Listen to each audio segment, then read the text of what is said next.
Hello, this is Mike from Windows7Forums.com. In this video, I'm going to talk to you about the release of ESET Smart Security 5 and ESET Nod 32 Antivirus 5. But if the past gives us any indication, ESET Nod 32 and ESET Smart Security will be powerful programs that will protect your system using minimal resources, competing with the best of them, and far superior to other applications in that area. So we're here at the download section. All you need to go here is ESET.com, click on obviously download, and go and choose your version. But let's go and see what Smart Security 5 is all about. So we're going to go ahead and run ESET Smart Security Live. We're going to run that now. You're going to see this big robot face. This big robot face is sort of the trademark of all ESET products at this point in time. It always has been, except over the years the robot's gotten more and more refined, which is kind of creepy in a way. Let's continue on and go through the install process. And as you can see, we're done here. We accept the end user license agreement. And it's important to mention that early versions of ESET, including Smart Security 4 as well as Nod 32 4, were based on the Kaspersky engine, but their improvisation on the Kaspersky engine is what made them so great. What you want to look at here is whether or not you want to try to detect potentially unwanted applications. And they usually require user consent before installation. It can include adware, utilities, and rootkits. And I usually always say yes to this. Sorry, when I don't want that, I turn it off. But I keep it on by default. And the basic installation here is not going to take very long at all. I fully endorse this software. I am a Microsoft Certified Information Technology Professional, a Microsoft Certified Systems Administrator, a Microsoft Certified Technology Specialist, a Microsoft Certified Professional, CompTIA Network Plus Certified, CompTIA A Plus Certified, and I'm Crossloop Certified. I've also worked in the public sector and the private sector, and I'm looking at Smart Security now to take a gander at what this new security suite looks like. And I see program modules are being updated. Why is maximum protection not ensured? Well, that's because we have to go ahead and restart our computer. We're back from our reboot, and as you can see, ESET Smart Security is online and ready to go. It runs automatically, and the menu has been streamlined. It looks quite beautiful here. We have a license that is still valid because we purchased ESET Smart Security 4, and that is something that people should consider, because I've had a license for 4.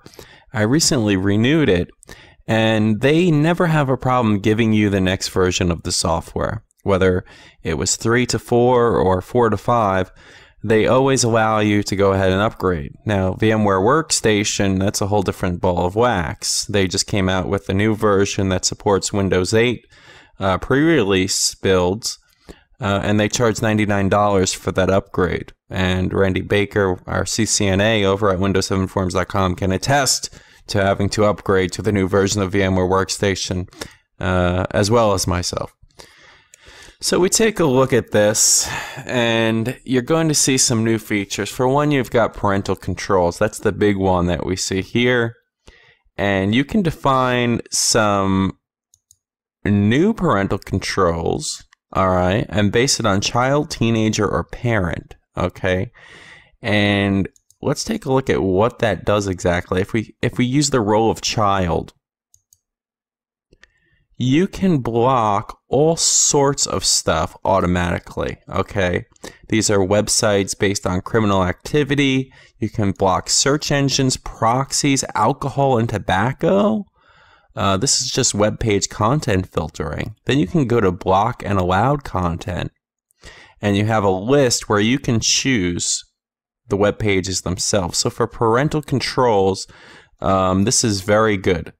And a lot of parents may want to take advantage of this feature right away. I, for one, don't have kids. If I did, I would think that this was great because it expands upon the parental control service that came with Windows 7 and makes it rock solid even better.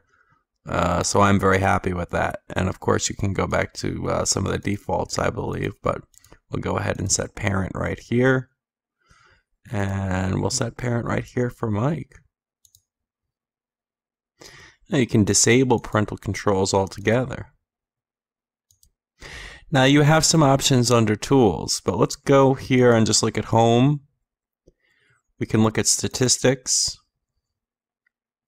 number of cleaned objects, number of infected objects, etc. This is simply antivirus and anti-spyware.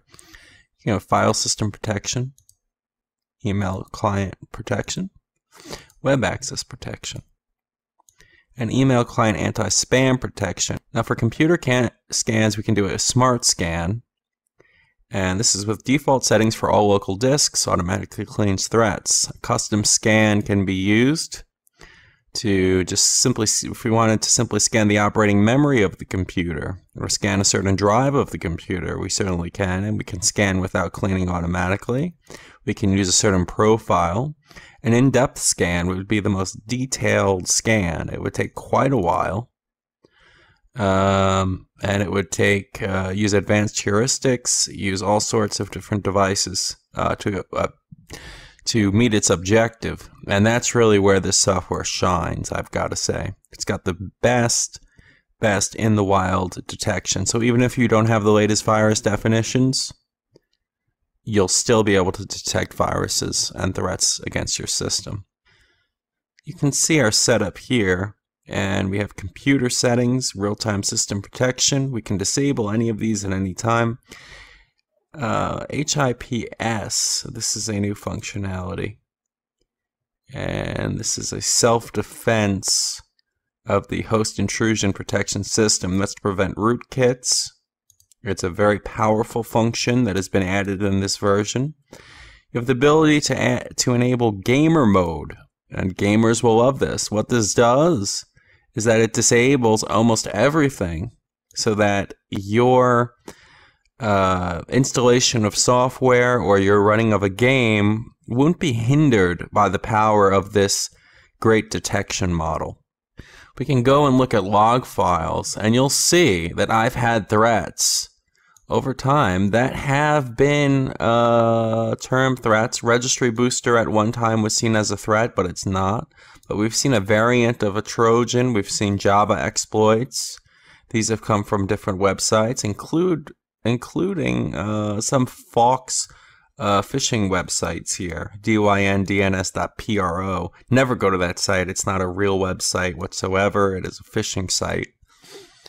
We can watch activity here, and this is great because we don't need diagnostic software to do it. We can see file system activity, how much is being used, file system activity graph, and we're doing that every 1 second, and we're seeing how much is being written and read from the disk.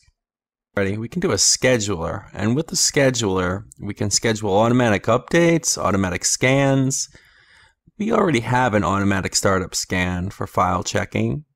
We have a regular automatic update, and we can pretty much do a detailed scan whenever we want to just jump into this utility and go here. We can also look at running processes, and this is really useful. Let's go ahead and see how this thing works. We have a risk level assessment. We have application name. We get information from their database. And what does this say here? Number of users, how long ago it was used, when it was discovered.